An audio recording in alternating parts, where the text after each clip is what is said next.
네, 표창원의 뉴스 하이킥 3부 경제 프로파일링으로 시작합니다. 오늘도 함께해 주실 세 분, 최이배 전 의원, 김윤경 기자, 김유리 리포터. 안녕하세요. 안녕하세요. 네, 제 가을 돌려주세요. 제가 가져간 거 아닙니다. 아니에요? 네. 근데 하루아침에 네. 우리 다 뺏겼어요. 우리 다 공동 피해자군요. 네. 아, 대한민국 가을 정말 예쁘잖아요. 네, 꼭 맞습니다. 멀리 안 가도. 네, 근데 그냥 오늘 비바람에 그냥 단풍이 다 떨어졌더라고요, 잎들이. 그러니까요. 네. 이런데 막 커피숍에 들어갔더니 예. 크리스마스 캐롤 나오고. 벌써요? 예. 그래가지고 너무 이런 거 아니야? 막 이런 생각 들더라고요. 겨울을 생각하라 이건데. 네, 뭐 알겠습니다. 본격적으로 경제 정보 뉴스 프로파일링 우리 할 일이나 하죠. 네. 김유리 리포터 첫 네. 번째 이슈 소개해 주시죠. 네. 경유 차량의 필수적인 요소수 부족으로 경제 전반이 큰 타격을 받을 수 있다는 우려가 커지고 있습니다. 정부는 오늘 범정부 회의를 열어 종합적인 수급 대책을 논의했고요. 매점 매석행위 신고 접수처를 본격적으로 운영하기 시작했습니다. 오징어 게임에 이런 대사가 나오죠. 이러다 다 죽어. 네. 이 요소수 하나, 이 나비 효과 엄청나네요. 이게 경유 차량에 들어가는 총매제 경유 차량 본다고 하시지 않으셨나요? 네, 근데 저는 왜 요소수를 잘 몰랐죠? 이게 화물차 같은 경우에 한 네. 60% 정도는 이 요소수를 가지고 필요로 하는 경유 네. 차량이라고 하고요. 네. 근데 어쨌든 이게 디젤에서 나오는 질소 산화물을 걸러주는 거기 때문에 환경 오염을 방지하기 위해서는 정말 필요하고 네. 유럽연합 정도의 우리나라가 환경 기준을 갖고 있기 때문에 사실 네. 요소수가 없으면은 디젤차가 돌아갈 수 없다라고 얘기를 해도 과언이 아니라고 합니다. 네. 근데 이제 우리가 이거를 97%를 중국에서 수입을 하고 있는데 예. 중국의 생산이 문제가 된 거죠. 예. 그러니까 이제 중국이 호주에서 석탄을 많이 가져오는데 네. 이 호주 총리가 코로나19의 발원지가 이제 중국이다. 뭐 이런 이제 발언을 해서 네. 중국이 화가 났죠. 화가 났어. 근데 또 예. 미국과 영국에서 핵 잠수함 기술을 호주가 또 도입한다고 하니까 또 이제 이번에 중국이 또 더 화가 난 거예요. 그래가지고 이제 무역 보복을 하겠다라고 하면서 이제 석탄을 가져오지 않게 되면서 네. 지금 그리고 중국에 또 석탄을 크게 생산하는 그 탄광 지역이 있는데 거기는 이렇게 막 산속에 굴을 파서 탄광을 하는 게 아니라 노천 탄광이에요. 네. 근데 이제 거기 비가 많이 와서 이 석탄들이 다 젖어가지고 이제 쓸 수가 없는 상황이 좀 됐고 예. 뭐 이런 상황에서 굉장히 일시적으로 중국의 석탄 부족이 결국 우리나라의 요소를 수입하지 못하게 하는 상황까지 이제 이어지면서 또 하나 있습니다. 네. 시진핑 국가주석이 네. 푸른 하늘을 그렇죠. 기후 위기에 보여주겠다. 예. 탄소 중립을 한다면서 이것 때문에 이제 환경 오염을 줄이기 위해서 석탄 생산을 줄이라고 또 지시를 했어요. 이런 여러 가지들이 다 합쳐져 가지고 석탄에서 요소가 나와야지 되는데 예. 그 생산이 더뎌지게 된 거죠. 그리고 우리나라에 공급난이 일어나게 된 겁니다. 네.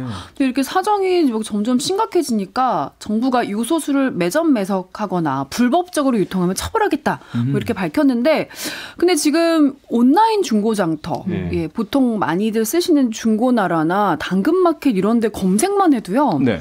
지금 요소수 팝니다도 많지만 삽니다도 굉장히 많아요. 그래요? 그래서 아버지가 화물차를 운행을 하시는데 지금 당장 필요하다. 예, 그래서 뭐 10만 원에 삽니다. 뭐 7만 원에 삽니다. 이렇게 올리신 분들도 굉장히 많더라고요. 예. 그러니까 지금 시가의 한 10배 정도 뭐 이렇게 이제 막 서로 거래가 되고 있는 것 같은데 네. 뭐 그렇게 해서 거래가 되면 다행인데 또 이제 그 사기가 또 많아서 요소수 팝니다 하고 돈을 선입금 시켰는데 이제 그대로 또 연락이 끊어지고 뭐 하는 행태들이 있어서 네. 지금 정부가 이제 합동 단속을 하겠다 그래서 아주 그냥 전방위적으로 모든 부처가 나서고 있습니다. 그래서 네. 당연히 이제 매점 매석 담합하는 행위에 대해서 이제 공정위가 지금 들여다보고 있는데요. 이게 매점 매석으로 처벌을 3년 이하의 징역 1억 원 이하의 벌금을 내리겠다라고 이제 지정을 해서 고시를 했고요. 예. 네. 그다음에 환경부, 산자부, 국세청 그리고 이런 합동 단속을 할 때 경찰이 함께 나가서 바로 단속한 내용을 가지고서 네. 수사까지 하겠다라고 해서 굉장히 이제 전방위적인 하하. 적극적인 지금 조치를 하고 있습니다. 예. 네. 지금 6666번 쓰시는 청취자께서 문자 보내주셨는데요. 오늘 2시간 줄 서서 하루면 다 쓰는 10리터 겨우 받았어요. 가격은 3배에서 5배고요. 일도 못하고 매일 요소수 찾아 주유소 헤맵니다. 9월부터 부족했는데 이제 대책을 세우니 힘드네요. 0246번님도요. 고속도로 휴게소 주유소에 화물차들이 1km 정도 길게 줄 서 있어요. 답답합니다.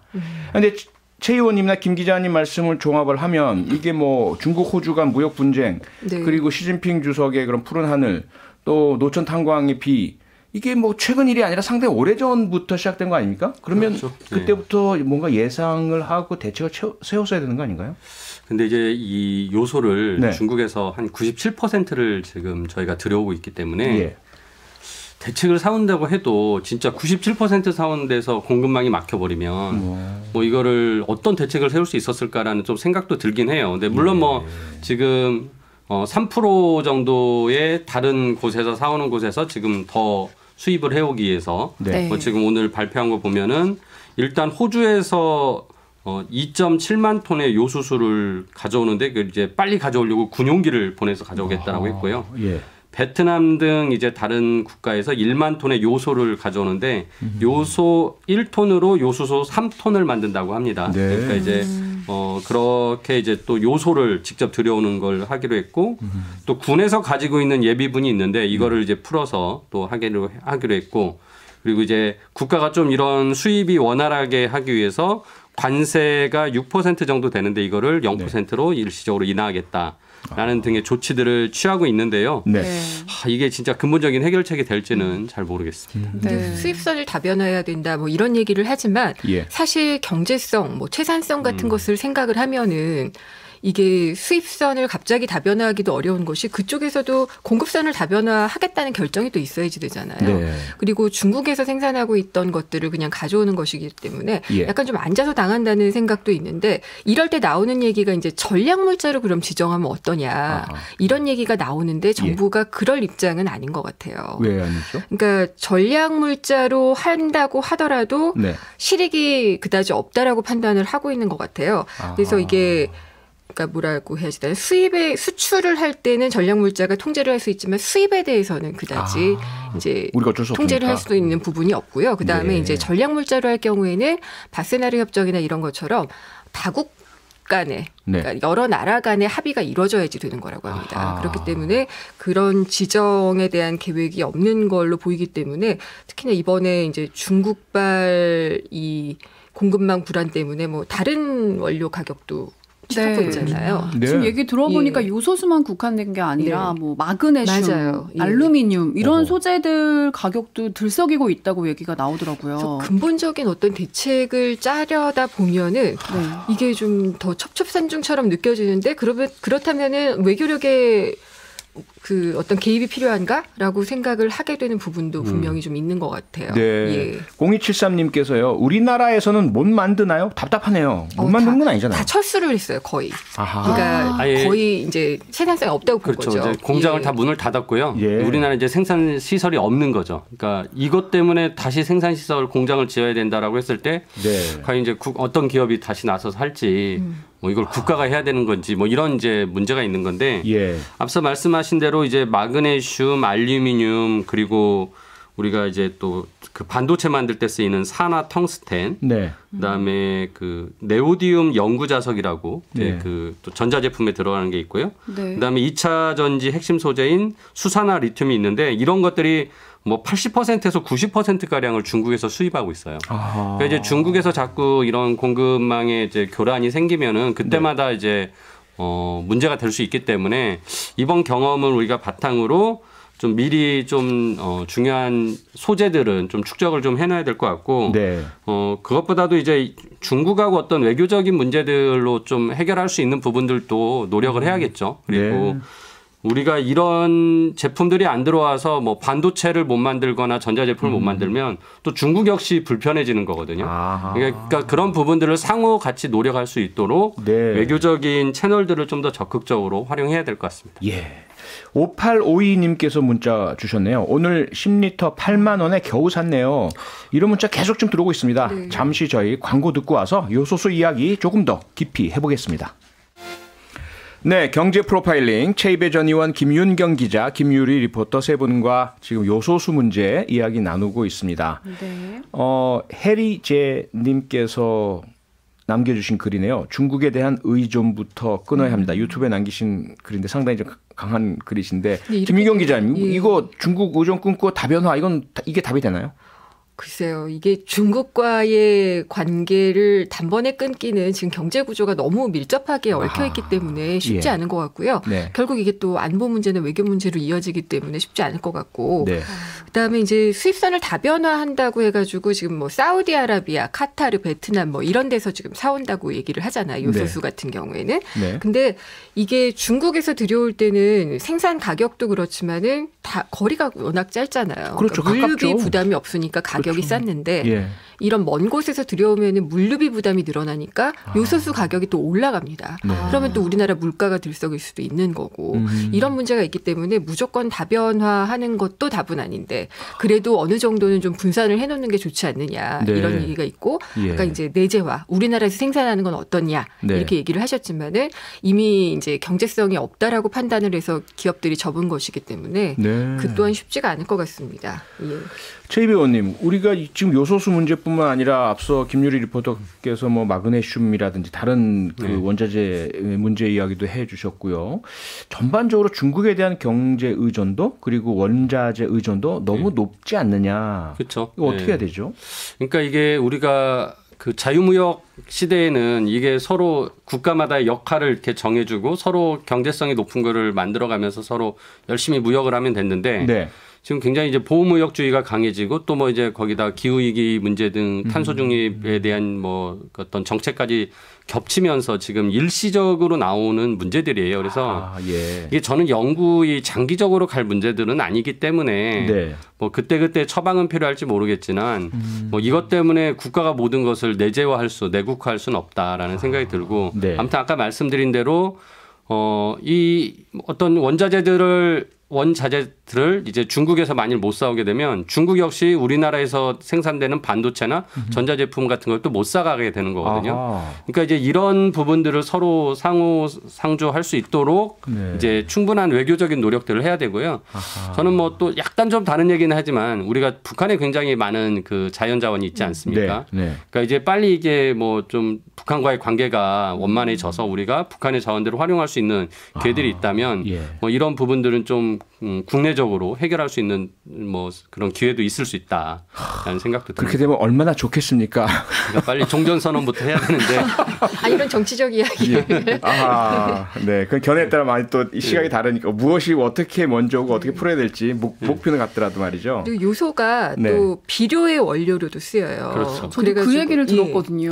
그렇게 되면 이제 비료가 문제되면 먹는 먹거리들까지 영향이 미쳐지면 농가에 직접 타격이 비료 생산이 줄어들게 되니까 당연히 식료품 생산이 줄어들게 되고 먹거리들의 물가가 오르는 그런 우려가 또 있어요. 그래서 좀 걱정이 되는 부분은 있지만은 아까 저도 동의하는 부분은 이게 장기적으로 갈 문제이거나 혹은 구조를 다 뜯어서 고쳐져야지 될 문제라고 보기보다는 지금 해소할 수 있는 어떤 대직요법들이 좀 필요한 것 같아서 정부의 역할 같은 거 좀 기대를 해봅니다. 0102님께서 문자 주셨네요. 저희는 농축산 일을 하는데 농기계에도 요소수를 넣어야 되는데 걱정이 크네요. 농기계에 요소수를 넣어야 되는군요. 디젤 사용하니까. 3482님도요. 주유소 다 뒤졌지만 요소수 살 수가 없습니다. 내일부터 운행 못해요.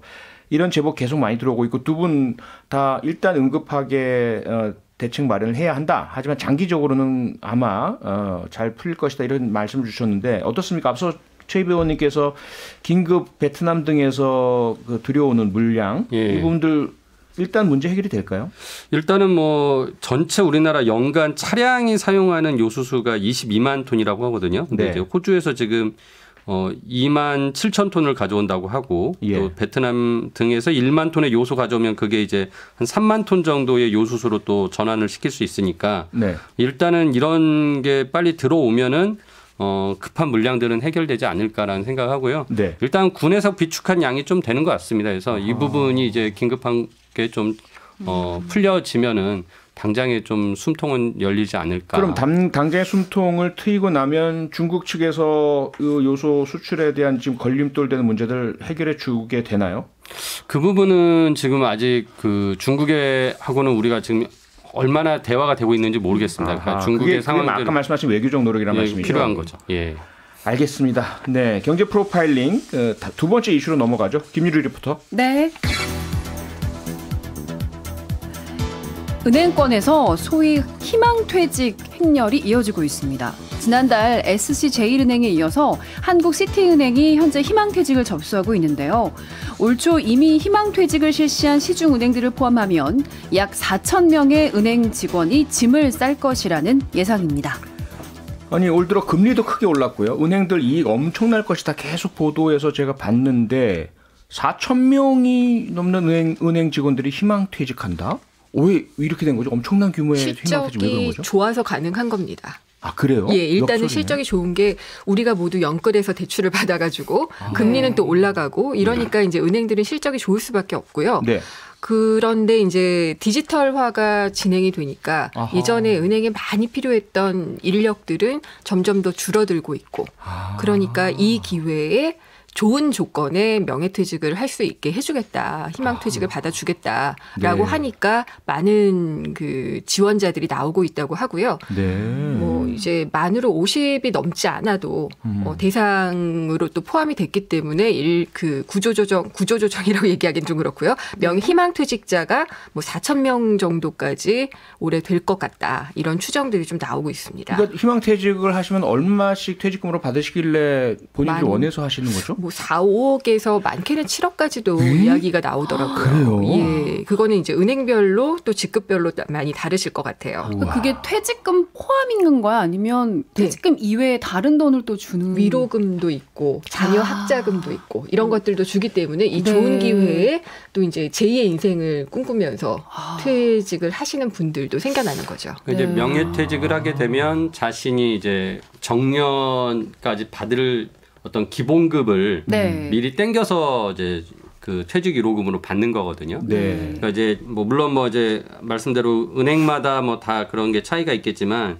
지금 얘기가 나온 한국 시티은행 같은 경우가 그 소매금융을 아예 철수하기로 했어요. 그래서 전체 지금 시티은행이 3,400여 명의 직원이 있는데 네. 소매금융 전체 아마 철수를 하면은 한 절반 정도가 퇴직을 하지 않겠냐라는 얘기가 나오면서 그럼 그 말은 지점 대리점 다 없앤다는 이야기네요? 그렇죠. 지금 이제 시티은행 같은 경우는 뭐 그렇게 지점 대리점이 많지는 않은데 예. 아무튼 이제 그 시티은행의 소매금융 아예 안 하기로 했어요. 기업금융만 하기로 했거든요. 그래요. 네. 그래서 이제 거기서 많은 분들이 퇴직하는데 지금 거기에 조건이 최대 7억까지의 한도 내에서 이제 그 남은 개월수 동안의 기본급을 특별 퇴직금으로 준다라고 하고 있고요. 네. 그래서 뭐 지금 거기에다가 이제 전직 창업 지원금도 추가로 2,500만 원도 지급하겠다라는 얘기가 나옵니다. 그래서 예. 이런 등등 이제 조건들에 따라서 결국은 많은 분들이 이제 판단을 하겠죠. 그래서 여기 남아서 계속 일을 할 것이냐 아니면 이번에 뭐 퇴직금과 명예퇴직금 뭐 유로금 등을 받고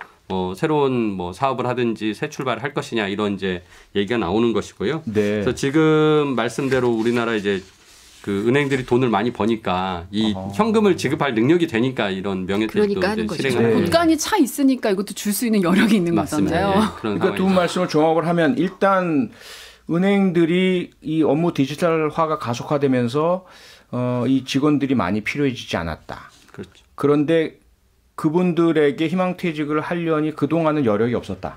그런데 최근에 대출도 많아지고 많이 그 수익이 올라가니까 희망퇴직금을 줄 수 있는 상태가 되었다. 그건 결국은 그 5억에서 7억까지를 많은 분께 지급해 드려도 은행이 장기적으로는 이익이 된다는 얘기겠네요. 그렇죠. 예. 그러니까 뭐 희망퇴직은 꾸준히 매년 있었습니다. 뭐 네. 올해만 갑자기 이렇게 희망퇴직 받는 건 아닌데요. 예. 올해 이제 특히나 좀 아까 전에 시티은행이 소매금융 철수하면서 이제 많은 분들이 나오고 네. 뭐 다른 은행들도 기존의 희망퇴직 인원보다 많은 분들이 지금 희망퇴직을 하고 있다라고 얘기가 나오는 자, 거죠. 은행이야 사실 뭐 숫자 계산의 네. 최고의 전문가니까 계산을 다 해보고 이게 이익이 되니까 그렇게 할 텐데 예. 그럼 희망퇴직을 신청하신 은행 직원분들도 장기적으로 본인들에게 이게 더 안정적이고 나을 거라고 확신하기 때문에 희망퇴직을 하시는 걸까요? 그런 흐름은 있잖아요. 이제 우리가 한 직장에서 오랫동안 같은 일을 성실하게 한다고 해서 네. 미래가 보장이 되는 건 보장되진 아니잖아요. 않는다. 예, 그러니까 뭔가 좀 새로운 일을 해서 미래를 대비하는 쪽으로 생각하시는 분들은 네. 현명하게 또 이 기회를 노리시지 않을까 뭐 이런 생각도 좀 들어요. 네, 그렇군요.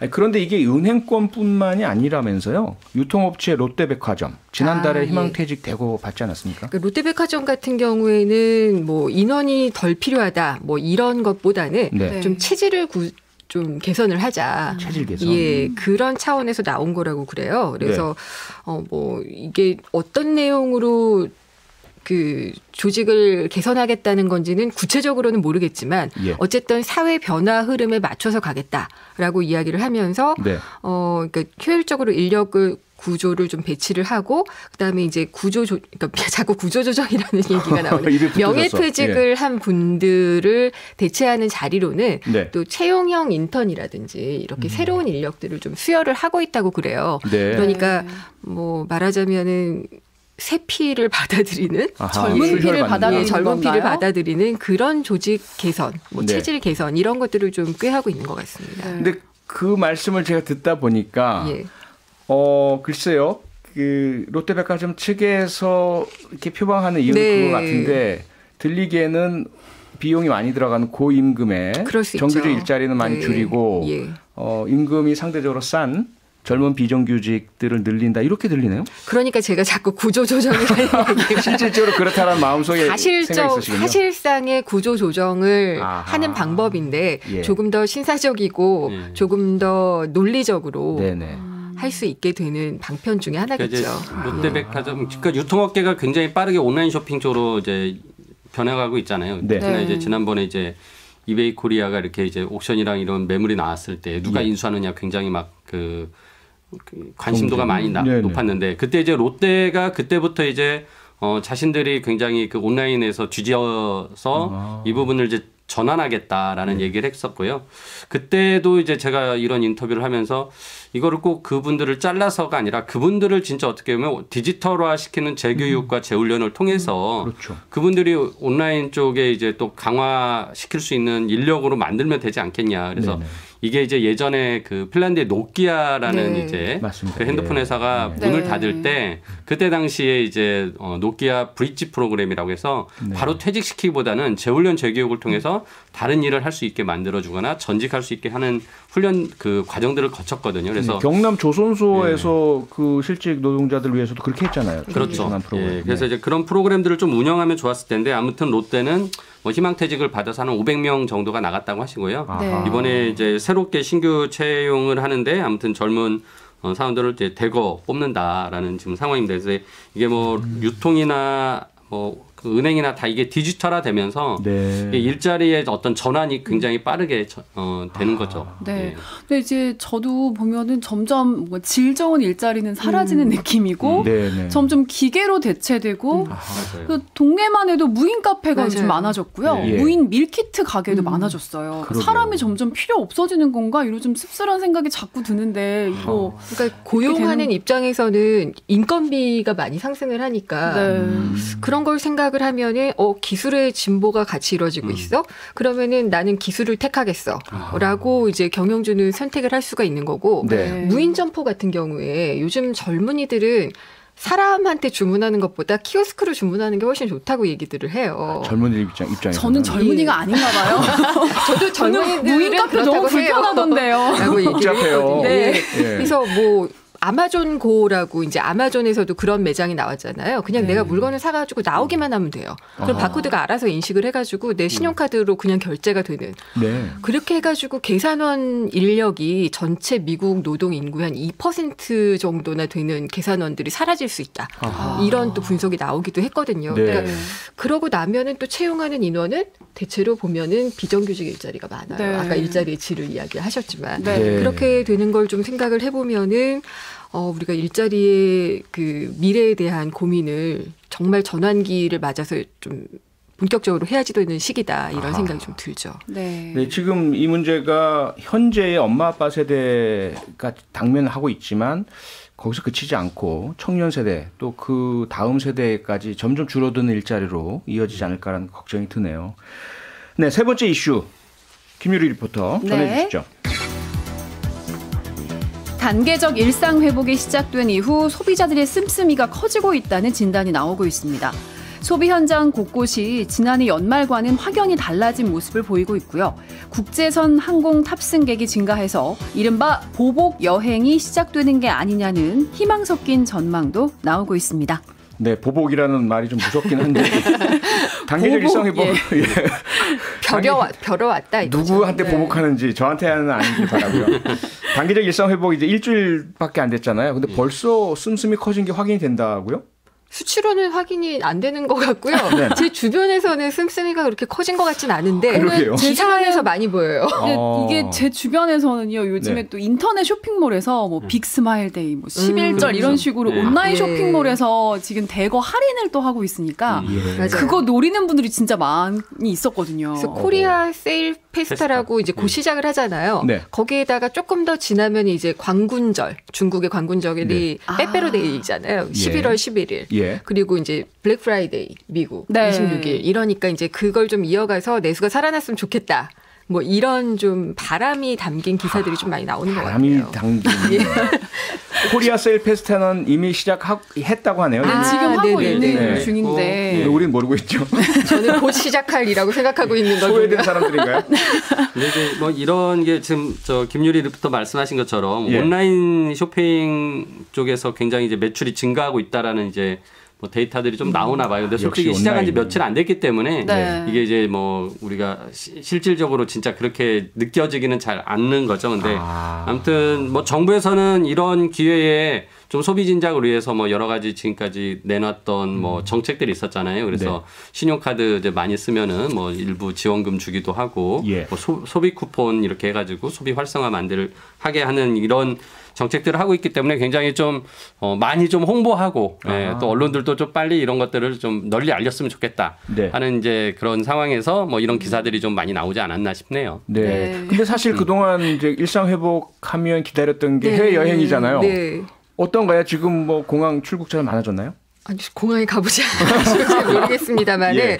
어쨌든 9월에서 10월로 넘어갈 때 국내 한 공항에서 운항한 국제선 탑승객 수가 소폭 좀 증가세를 보였다고는 아하, 해요. 네. 그리고 이제 그 기억하시겠지만은 트래블 버블, 네. 그러니까 여행 안전권역으로 선정됐던 지역 중에 하나가 사이판이 포함된 그렇죠. 지역이잖아요. 단체만 갈 수 있잖아요. 예, 그래서 사이판 같은 경우에 이제 상품들이 뭐 매진이 된 곳도 없지는 않다. 뭐 이렇게 이야기들을 하고 있는 걸 보면은 네. 그리고 또 이제 사이판 노선이라든지 그다음에 하와이 노선이라든지 이렇게 좀 예. 닫혔던 노선들을 연다. 이런 이야기들은 좀 나오고 있습니다. 아하. 예. 그래서 인천 사이판 승객이 9월에는 1,400명이었는데 네. 10월에 3,900명으로 오. 네, 180% 증가했다 이렇게 이제 나오고 있고요. 그래서 네. 확실히 좀 많은 분들이 이제 해외에 대해서 못 갔는데 네. 아무튼 지금 갈 수 있는 곳이 있다라고 하면 그래도 한번 다 트라이해서 가보시는 것 같습니다. 그래서 네. 굉장히 근데 이제 예전 그 출국자 수에 비하면 굉장히 적은 숫자긴 하지만 아직 아직까지는요. 완전히 회복된 건 아니지만 네. 그래도 그런 부분들이 이제 막 꿈틀거리고 있다라는 것 같고요. 네. 지금 뭐 말씀하신 것처럼 이제 뭐 하와이 노선이나 막 이런 그 해외 여러 그 노선들이 이제 다시 오픈을 하면서 예. 저가 항공사들마저도 이제 다시 국제선 여는 것을 지금 검토하고 있는 것 같습니다. 네. 네. 어쨌든 일상 회복 빨리 현실로 단계 높아서 다가왔으면 좋겠네요. 뭐 많은 분들 좀 즐기시고요. 경제 프로파일링 오늘 저희는 여기서 마쳐야 되겠습니다. 최이배 전 의원, 김윤경 기자 그리고 김유리 리포터 수고 많으셨습니다. 다음 주에 뵙겠습니다. 네, 감사합니다. 고맙습니다. 고맙습니다. 평일 저녁 6시 5분에 여러분을 찾아갑니다. MBC 라디오 표창원의 뉴스 하이킥.